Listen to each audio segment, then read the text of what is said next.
There are millions of Iranians who despise the regime. There's no doubt, I would say, that there are also hundreds of thousands, if not maybe a few million young men who are Islamists who are willing to go to the streets and kill their fellow Iranians to defend the regime. But what you're pointing out, which I think is really important and is not discussed enough, is there are persuadables inside the regime. There are people who once supported the Islamic Republic who are now recognizing there is no future for an Iran with the Islamic Republic. Exactly. And those people and that's why they say that we need to work. Exactly. And look, many who were the worst enemies of my father want to work with me today towards that solution. And you know what? I've been calling for a coalition of the willing.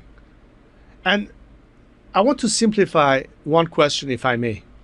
I believe that in this world, we have two categories of people in general, whether they're Iranian Americans or others. The first category are people I would qualify as being part of the problem. They're not willing to change.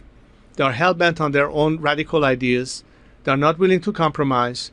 They're not willing to abandon or admit when they were wrong in some judgment before. So they continue to be part of the problem. And my friend, I don't waste a minute of my time on them. The second category of people are people who want to be part of the solution. And they are willing to change their ideas. They're willing to adapt to the new circumstances. They're willing to see that now we need to be able to do this. And in my judgment book, I think that the people I want to be able to work with are people who are today committed to a solution that is the best interest of the Iranian people, irrespective of where they stood yesterday. That's the basis of the coalition I want to create and propose. So as long as you understand that the demeanor and the mindset of those who can be part of this diverse coalition of the willing and able, and they are diversified in opinions.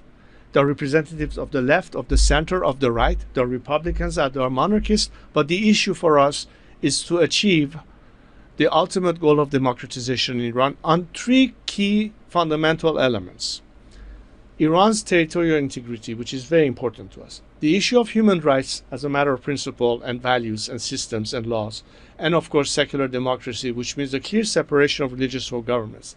I think on that you will discover that the majority of Iranian democratic forces agree on this. There are some groups that we cannot work with. I'll be very honest. We cannot work with the MEK. We cannot work with separatists. And the reason is very simple. Because either they are inherently non-democratic or they go against the grain of challenging or threatening Iran's territorial integrity.